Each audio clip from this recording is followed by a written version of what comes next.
Hello guys, welcome to my YouTube channel Sujeet Kumar Stambh classes गो। आज फिर से हम नेक्स्ट वीडियो लेकर के आ गए हैं, जो कि आपके एग्ज़ाम के लिए बहुत ही अच्छा साबित होगा, क्योंकि ये जो क्वेश्चन है बहुत ही इम्पोर्टेंट क्वेश्चन है। अभी जो मैं क्वेश्चन करवा रहा हूँ वो प्रीवियस ईयर क्वेश्चन है, जो बिहार बोर्ड में पूछ दिया गया है प्रश्न। ठीक है, जैसे ही हम ऐसा क्वेश्चन करवा देंगे बिहार बोर्ड में जो पूछा गया हुआ, उसके बाद फिर हम एक्सपेक्टेड क्वेश्चन लेकर के आ जाएंगे और आप लोग उससे भी बना लीजिएगा। ठीक है, जो प्रश्न पूछे जाने वाला है। बहुत सारे क्वेश्चन बिहार बोर्ड में रिपीट होता है, मैं आपको दिखा दूंगा इस वीडियो के माध्यम से कि कितने क्वेश्चन जो है रिपीट होता है। ठीक है ना, तो आपको पता चल जाएगा इस वीडियो के माध्यम से कितने क्वेश्चन रिपीट होती है। ठीक है, क्योंकि हम सारा का सारा हम लिख चुके हैं कि कितने बार कौन सा प्रश्न आया है। ठीक है, तो इससे आपको पता चल जाएगा, आपको कोई दिक्कत परेशानियाँ नहीं होने वाला है। ठीक है, तो आप देख सकते हैं मित्रों कि जो पहला क्वेश्चन है इसमें, यह जो चैप्टर है वैश्वीकरण है लेसन 6 का, इकोनॉमिक्स का छठा चैप्टर में हम प्रवेश कर चुके हैं। वैश्वीकरण है, बिहार सेकंड एग्जामिनेशन बोर्ड में जो प्रश्न पूछा गया उसको मैं करवा रहा हूँ। ठीक है, वैश्वीकरण। अब लास्ट चैप्टर बचेगा इकोनॉमिक्स का, उपभोक्ता जागरण से संबंधित है। ठीक है, तो पहला क्वेश्चन है, इनमें से कौन सी बहुराष्ट्रीय कंपनी है? तो ऑप्शन में दे रखा है कि फोर्ड मोटर्स, सैमसंग और ऑप्शन में है, और क्या है ऑप्शन में, फोर्ड मोटर्स है, सैमसंग है, कोको कोला है और इनमें से सब है। तो इसमें आप देख सकते हैं बिहार सेकंड एग्जामिनेशन बोर्ड के 2018 के एनुअल एग्जाम में पूछा है।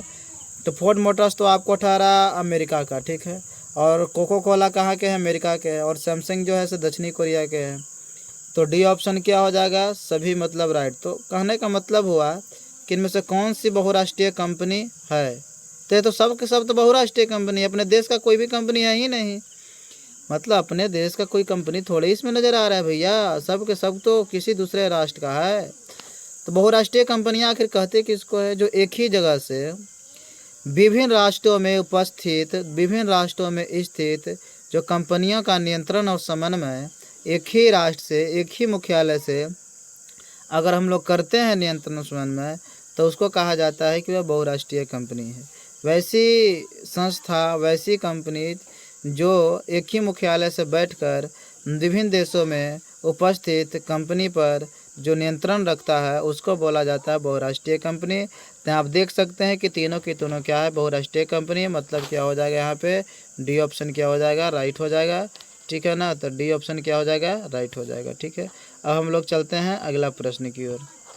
आगे देखिए, हमने अभी आपको बतलाया कि हमने क्या बतलाया हमने अभी तुरंत ही बतलाया मित्रों कि फोर्ड मोटर्स कहाँ के हैं? अमेरिका के हैं। ठीक, और सैमसंग कहाँ का है? दक्षिण कोरिया का है। और कोको कोला कहाँ का है? कोको कोला जो है सो वह कोको कोला भी है अमेरिका का है। ठीक है, अबे ब्रश कहाँ चला गया? इसी को खोजने में तो देखिए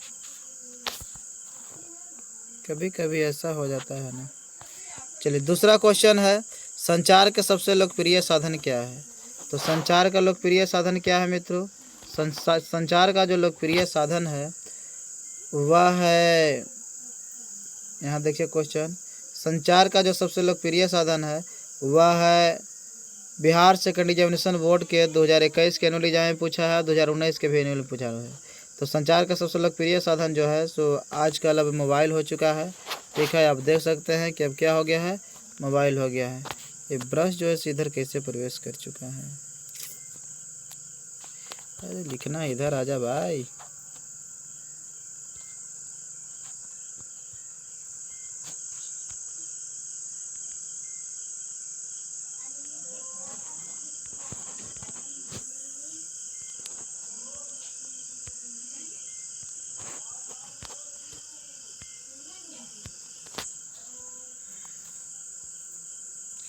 हाँ, अब ब्रश आ चुका है, अब हम आपको दिखा सकते हैं। देखिए इस तरह से। हाँ, ये तो हो गया था पहला क्वेश्चन। दूसरा क्वेश्चन जो है मित्र, संचार का सबसे लोकप्रिय साधन क्या है? तो मोबाइल है बच्चों। हालांकि पहले इसका आंसर सार्वजनिक टेलीफोन होता था, लेकिन आज देख रहे हैं कि मोबाइल हाथों हाथ हो चुका है। इसलिए हम बोल सकते हैं कि यह मोबाइल हो सकता है, ठीक है ना। तो बी ऑप्शन क्या हो जाएगा, राइट हो जाएगा। संचार का सबसे लोकप्रिय साधन कौन है, मोबाइल है। तो आप ध्यान से आप देख सकते हैं कि मोबाइल है।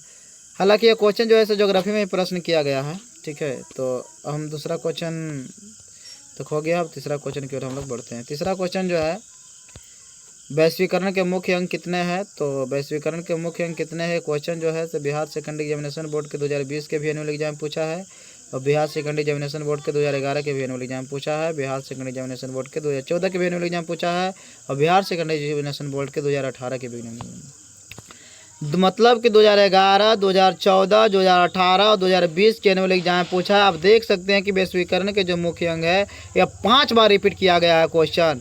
आप देख सकते हैं कि 4 बार क्वेश्चन रिपीट किया गया है। तो वैश्वीकरण का जो मुख्य अंग है वह 5 है। वैश्वीकरण का मुख्य अंग क्या है मित्रों, वह 5 है। पहला जो है व्यवसाय और व्यापार अवरोधों की कमी, दूसरा है पूंजी के निर्बाध प्रवाह, तीसरा है श्रम का निर्बाध प्रवाह, चौथा है प्रौद्योगिकी का निर्बाध प्रवाह, और पांचवा जो है पूंजी की पूर्ण परिवर्तनशीलता। मतलब वैश्वीकरण के ये मुख्य 5 अंग हैं, ठीक है। अब देख सकते हैं चौथा नंबर क्वेश्चन। चौथा नंबर जो क्वेश्चन है मित्र, विश्व व्यापार संगठन की स्थापना कब हुआ था। तो वर्ल्ड ट्रेड ऑर्गेनाइजेशन की जो स्थापना हुआ था मित्र 1995 ईस्वी में हुआ था। मतलब डी ऑप्शन क्या हो जाएगा, राइट हो जाएगा। और यह जो स्थापना हुआ था मित्रों 1 जनवरी 1995 ईस्वी में इसकी स्थापना हुआ था। अगर इसकी मुख्यालय की मैं बात करूँ तो इसका मुख्यालय कहाँ है मित्रों, इसका जो मुख्यालय है वह है जनेवा। कहाँ है, जनेवा में इसका मुख्यालय है, ठीक है ना। तो इसका मुख्यालय कहाँ है, विश्व व्यापार संगठन का मुख्यालय जनेवा। इसका जो सदस्यों की संख्या है मित्रों, रुके मिटाते हैं उसका बाद में बताता हूँ। इनकी जो सदस्यों की संख्या है वह कितना है। अभी वर्तमान में वर्ल्ड ट्रेड ऑर्गेनाइजेशन विश्व व्यापार में जो सदस्यों की संख्या है वह है इसमें 164 सदस्य हो चुके हैं। कितने सदस्य हो चुके हैं मित्रों, 164 सदस्य हो चुके हैं, ठीक है। और 1 जनवरी 1995 ईस्वी में WTO की स्थापना हुआ था। तो और इसमें खुशी की बात है केवल डेट पूछा है, तो डी ऑप्शन क्या हो जाएगा, राइट हो जाएगा। 1995 ईस्वी में केवल वर्ष पूछा है, ठीक है ना।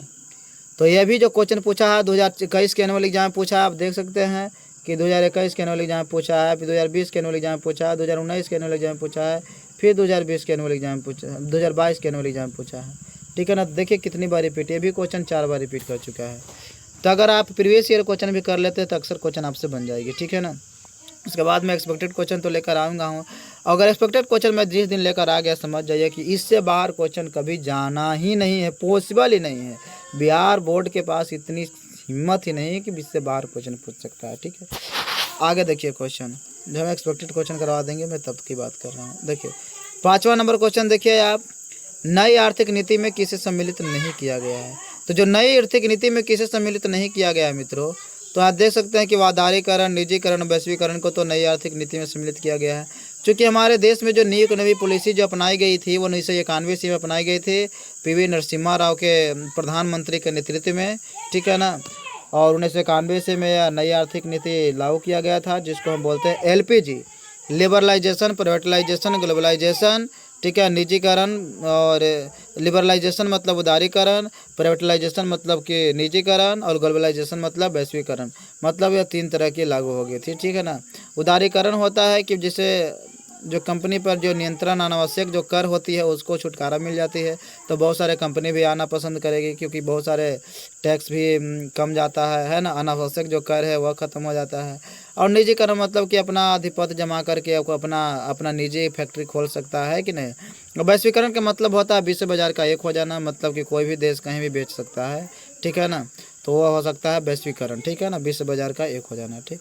और नियंत्रित अर्थव्यवस्था यह तो वैश्वीकरण नई आर्थिक नीति के अंतर्गत नहीं आता है, इसलिए क्या हो जाएगा, डी ऑप्शन इसमें राइट आंसर हो जाएगा, ठीक है ना।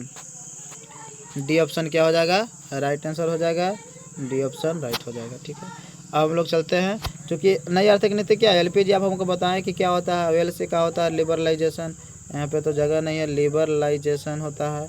और उसके बाद P से प्राइवेटलाइजेशन हो जाएगा, प्राइवेटाइजेशन हो जाएगा, और G से क्या हो जाएगा, ग्लोबलाइजेशन हो जाएगा, ठीक है ना। तो इस टाइप के हो जाता है, तो आप ध्यान दे सकते हैं मित्रों।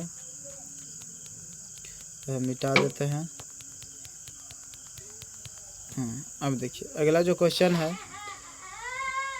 अगला जो क्वेश्चन आपके सामने है वह है विश्व व्यापार संगठन का मुख्यालय कहाँ है। अभी हमने जस्ट तुरंत बताया WTO वर्ल्ड ट्रेड ऑर्गेनाइजेशन विश्व व्यापार संगठन का जो मुख्यालय है वह जेनेवा में है।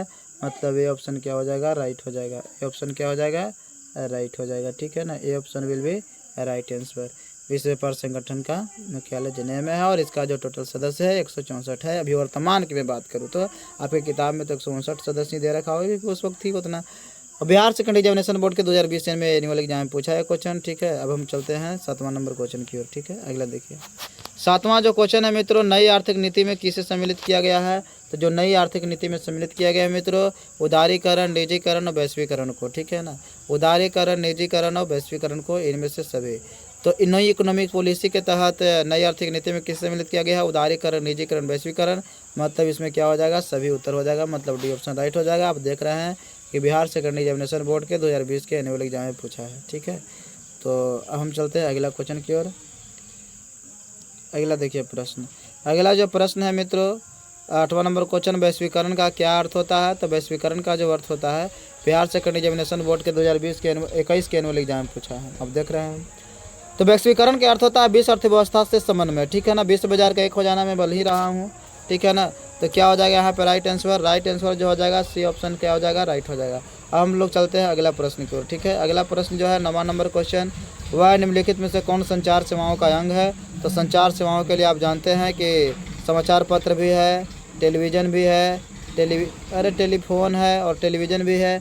मतलब इनमें से सही हो जाएगा। ठीक है ना, तो क्या हो जाएगा, राइट आंसर हम बोल सकते हैं कि डी ऑप्शन विल भी राइट आंसर हो जाएगा। ठीक है, अब हम लोग चलते हैं अगला प्रश्न की ओर। ठीक है, हम लोग चलते हैं अगला प्रश्न की ओर। अब 10वां नंबर क्वेश्चन हम देख सकते हैं, भारत में नए आर्थिक सुधारों का प्रारंभ किया गया था। तो भारत में नए आर्थिक सुधारों का जो प्रारंभ किया गया था मित्रों, वह 1991 ईस्वी में किया गया था। अभी हमने तुरंत बतलाया था। ठीक है ना, कब किया गया था, 1991 ईस्वी में। सी ऑप्शन क्या हो जाएगा, राइट हो जाएगा। यही प्रश्न जो पूछा है बिहार सेकंड एग्जामिनेशन बोर्ड के 2021 के एनुअल एग्जाम पूछा है। ठीक है ना, तो 1991 ईस्वी में क्या हो जाएगा, राइट हो जाएगा। ठीक है, अब चलते हैं हम 11वां नंबर क्वेश्चन की ओर। 11वां नंबर जो क्वेश्चन है, अब देखिए 10 क्वेश्चन था मित्र, केवल क्या था, 10 क्वेश्चन था। वैश्वीकरण से कितने क्वेश्चन पूछा गया था बिहार सेकंड एग्जामिनेशन बोर्ड में, मतलब बिहार बोर्ड में 10 प्रश्न पूछा गया था, जो कि प्रीवियस ईयर क्वेश्चन करवा दिए हैं। हालांकि 2 प्रश्न जो हमको छूट गया था रोजगार एवं सेवाएं से, एक प्रश्न छूट गया था रोजगार एवं सेवाएं से और एक प्रश्न छूट गया था दूसरा चैप्टर से। ठीक है ना, तो उसको करवा दे रहे हैं आपको।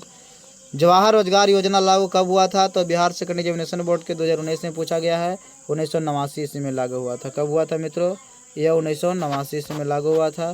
तो बी ऑप्शन क्या हो जाएगा, राइट हो जाएगा। बी ऑप्शन क्या हो जाएगा, राइट हो जाएगा। तो आप देख सकते हैं, अरे यार क्या हो जाता है इसमें, बरस कहाँ चला गया, बरस को खोजता है इस साइड लाने के लिए।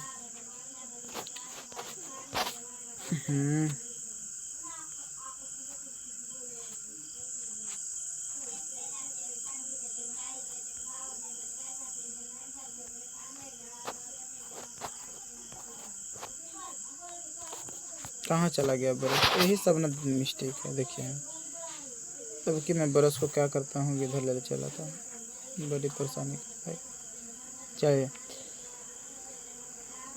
तो प्रश्न था 11वां नंबर क्वेश्चन था कि जवाहर रोजगार योजना लागू हुई थी तो 1989 ईस्वी में। ठीक है, कब हुआ था लागू, 1989 ईस्वी में। बी ऑप्शन क्या हो जाएगा, राइट हो जाएगा। ठीक है, अब हम लोग चलते हैं और 14 नवंबर 2004 ईस्वी में जो लागू हुआ था वो काम के बदले अनाज कार्यक्रम। आगे देखिएगा क्वेश्चन, यह जो क्वेश्चन है निम्नलिखित में से कौन हमारे रहन सहन के स्तर को प्रभावित करता है। तो यह जो क्वेश्चन जानते हो, यह क्वेश्चन जो है वह दूसरा चैप्टर से है। ठीक है ना, राज्य की मतलब आय किया था, राष्ट्र की आय एवं क्या क्या इसी चैप्टर था, राज्य एवं राष्ट्र की आय, यही चैप्टर का नाम था, दूसरा चैप्टर। तो उससे क्वेश्चन है निम्नलिखित में से कौन हमारे रहन सहन के स्तर को प्रभावित करता है। तो कौन करता है मित्रों, प्रति व्यक्ति आय करता है। ठीक है ना, तो सी ऑप्शन क्या हो जाएगा, राइट हो जाएगा। ठीक है, क्या हो जाएगा, सी ऑप्शन राइट हो जाएगा। क्योंकि प्रति व्यक्ति आय जैसे जैसे बढ़ती है हमारी रहन सहन बढ़ती जाती है, तो ज़्यादा प्रभावित करने वाला जो कारक है ये प्रति व्यक्ति आय है। इस तरह से हमने लगभग 10-12 क्वेश्चन हमने किया है। ठीक है ना, तो इस तरह से हो सकता है कल ही वीडियो आएगा, इसलिए 7 बजे आप चेक कर लीजिएगा। ठीक है, अभी मैं वीडियो बना रहा हूँ लगभग 6:15 बजे। ठीक है, और 7 बजे अपलोड करना वीडियो, हो सकता है थोड़ा सा देर भी हो सकता है, लेकिन मैं अपलोड करने की कोशिश में कर रहा हूँ। ठीक है, thank you for watching video.